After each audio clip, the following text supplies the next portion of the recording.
Noong October 2023, pumunta ako sa kanya. Sabi ko sa kanya, pwede mo ba akong tulungan? Kailangan ko kausapin ang Pangulo kasi nakikita ko sa mga plano nila at nabasa ko sa mga plano nila, meron silang ipa-file na impeachment na kaso. So sinamahan niya ako.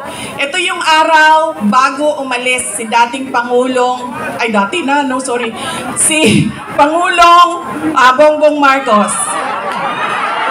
Ito yung hindi ko sinadya yun. Hindi ko sinadya yun, ha? Pailan na, kayo lahat, pailan ng sedition. Kayo dyan, may kaso na kayo bukas. Ito.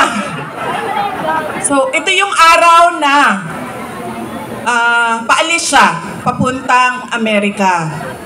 Pumunta kami, sinamahan ako ni Senator Amy. Siya yung kumuha ng oras ng schedule para makausap ko si BBM.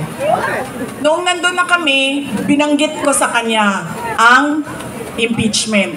Pero hindi yung impeachment ang gusto kong marinig ninyo na kwento ngayong gabi na ito.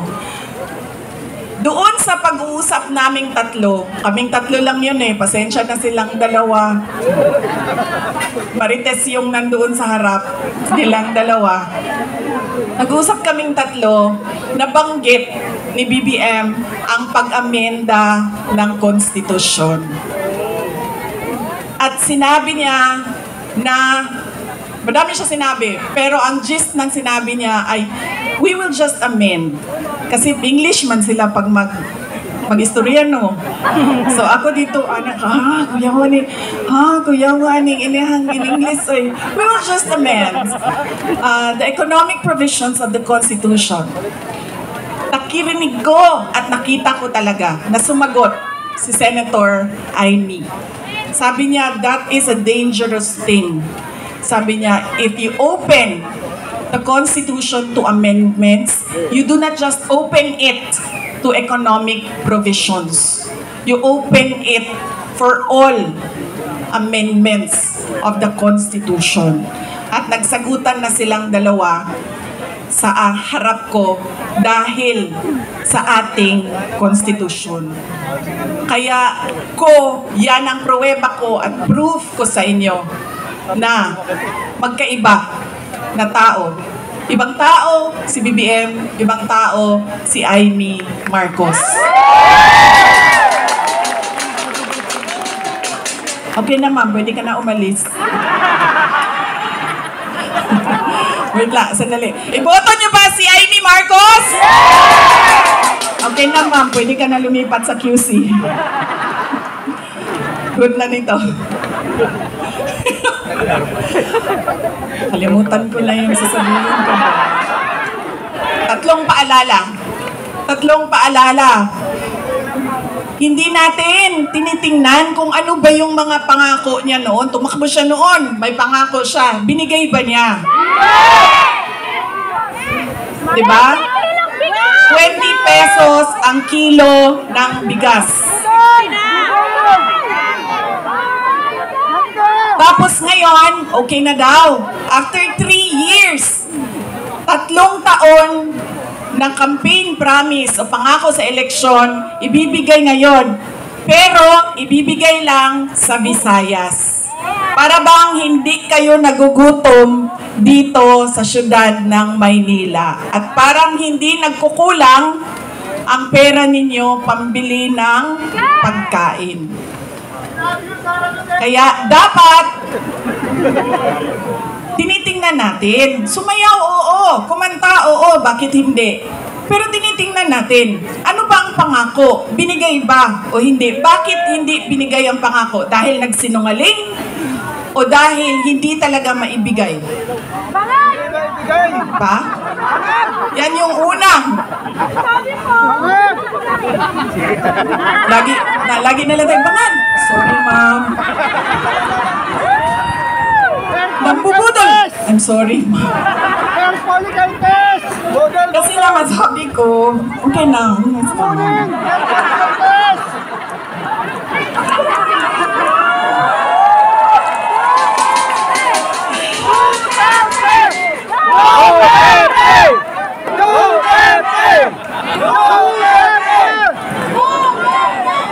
Alam nyo, yung bangag na yan, hindi totoo. Hindi naman ako kasi tumawa dahil tinawag siyang bangag. Andun ka din, di ba? Hindi ako, kasi sa Bisaya, ang bangag, di ba? Bangag, bangagan, bangag. Oo. So, pag sinabi mong bangag sa Bisaya, hindi siya adik. Kung sa man sa to, akida. Di ba? Oo. So, hindi talaga ako natawanan, tinawag siyang bangag. Kasi sa Bisaya, ang bangag ay butas. Hindi, at saka sa slang, ang bangag is yung private part ng babae. Diba? Bangagan. Ang pinagtawanan ko, dahil ang rally na yon ay kontra sa pag-amyenda ng konstitusyon. Yun yung rally na yon. Tapos nagulat na lang kami na iba na yung napag-usapan doon sa rally. Pero balik tayo sa bangag, ma'am. Alam mo, hindi ito kasali talaga sa speech ko. Sinabi sa akin ng partner ng uncle ko na noong hindi pa siya Pangulo, nung senador pa lang siya, ay bumisita sila sa bahay at inalok talaga sila ng droga. Hindi yung wala naman ako sinabi na pangalan. Oh, talaga. Alam nyo, may malaki bang kulungan ang Maynila para sa atin lahat? Hindi nila tayo kakayanin ikulong, no? Baka matulad tayo kay President Duterte. Nakulong na. Humindi yung partner noong uncle ko. Kinento nila yan sa akin. Ang buong akala ko naman, kasi matanda na, di ba, may edad na, natututo ka na sa kung anong mga mali na ginagawa ng kabataan mo, ay nagbabago yung tao. Hindi ko alam na yun na nga ang nangyari. Kaya balik tayo sa paalala, tingnan nyo muna. Pagkatapos niyang kumanta, tanungin ninyo ang sarili ninyo. Noon, nakinig ako sa'yo. Ano ang pangako mo? Binigay mo ba? Kaya dapat pinag-iisipan natin kung iboboto natin o hindi yung tao. Pangalawa, ito, walang makakakontra sa akin nito, kahit saan man sa mundo. Hindi dahil galing yan sa malaking pamilya ng mga politiko ay automatic ang boto ninyo. Hindi dahil anak yan ng Duterte ay automatic ang boto ninyo. Dapat tinatanong nyo ang sarili ninyo, ano ba ang abilidad at kapasidad ng tao na ito na maglingkod para sa bayan. Isa sa mga problema natin ay ang political dynasty.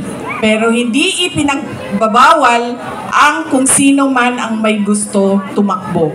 Kaya nasa atin, nasa mga butante ang pagkilatis. Duterte yan. Anong abilidad niyan? Anong kapasidad niyan? At sino yan siya? Pangatlo, at huling problema natin, paulit-ulit, behavior, ugali natin sa eleksyon, sa halalan, ay yung palitan ng boto at pera. Dahil ilang beses na kayo tumanggap, magkanong bilihan ng boto dito? 1,000? 1,000? Grabe, 1,000 lang? Galing ang, bigas ang ano dito, palitan. Oh, ilang kilo? 5 kilo, so magkano yun? 250? Mga 1.3 total ngayon ang bili. Alam mo, lugi kayo. Kaya taasan niyo yung presyo ninyo. Kasi galing ako doon sa Bacolod kahapon. Tinatanong ko, magkano bili ng ano dito, boto dito? Noong 2019 daw, 2,000. 2022, 3,000. See? Sabi ko, taasan ninyo ang presyo ninyo eh. Tapos nung ito daw, itong eleksyon na ito, 2 to 3,000. Sabi ko, hindi niyo pa alam kung magkano kasi wala pa namang bilihan. Pero sabi nila, mga 2 to 3,000 daw yung bilihan ng boto doon. Kaya kulang ang hingi ninyo.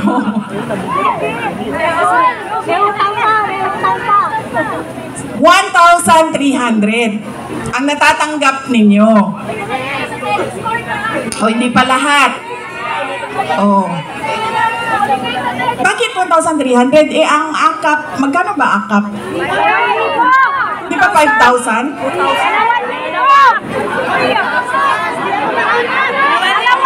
3,000?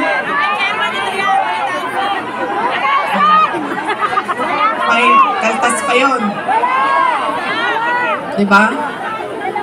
1 for you, 1 for me, 1 for you, 1 for me.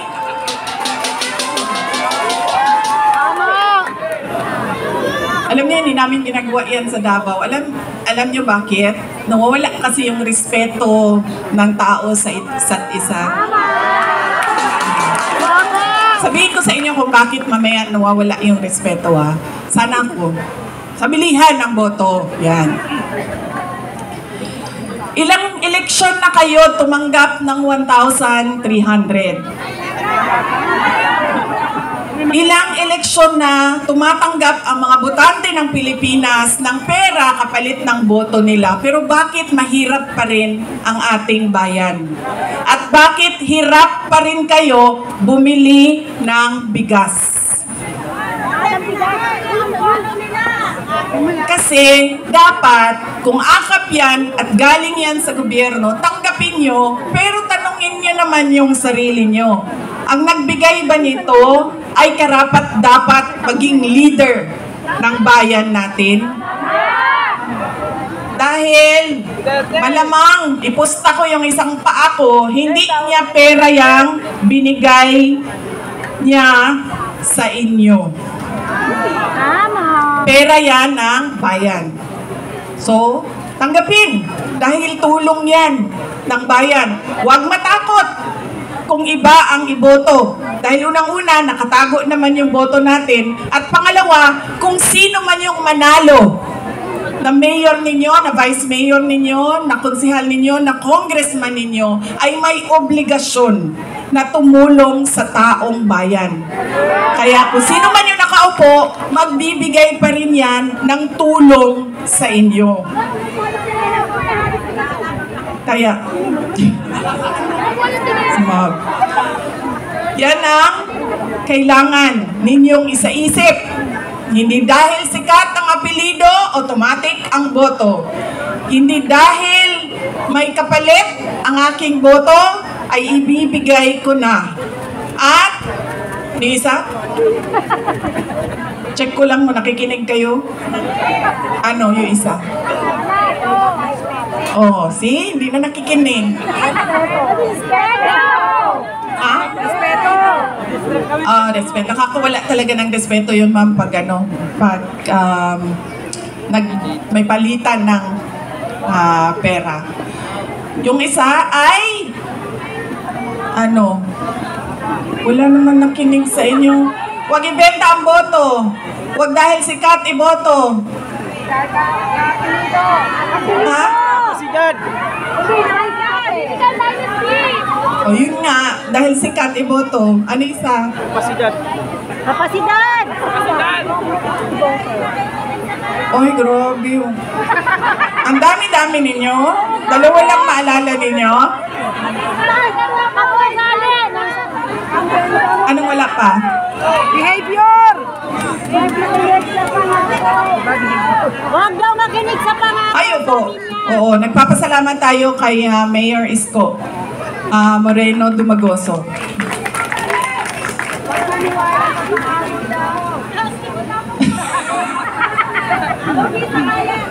Ano? Oh. Daniel, ano? Oh, ano isa? Check ko lang kung nakikinig ka.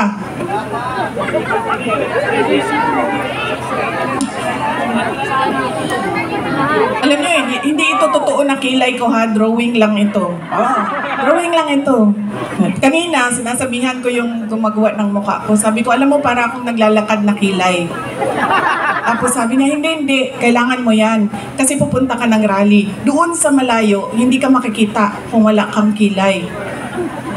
Sabi ko, ganun ba yon? Sabi niya, oo, kailangan may mata ka, may kilay ka, kasi hindi ka makikita. So yung mga walang makeup at walang kilay dyan, hindi po kayo nakikita. Hindi namin kayo nakikita. Pero hindi joke yan ha, totoo yan, nangyari yan doon kanina kasi ayaw ko yung kilay. Drawing lang kasi, diba? Ano, wala? Hindi daw tumutupad sa pangako. Lakasan mo, te.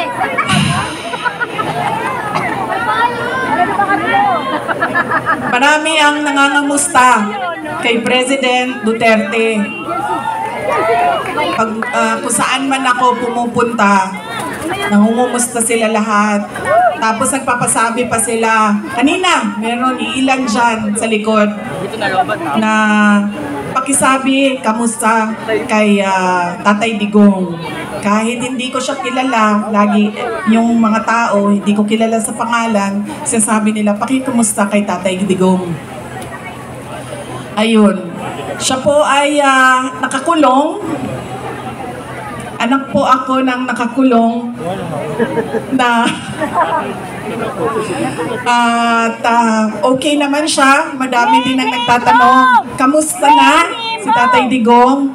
Sinasabi ko lagi, okay naman siya. Ang problema lang ay hindi siya marunong maglaba, magluto at maglinis ng kwarto. Dahil yon ay ginagawa sa kanya lagi ng mga asawa niya. Madami pong asawa ang aking tatay.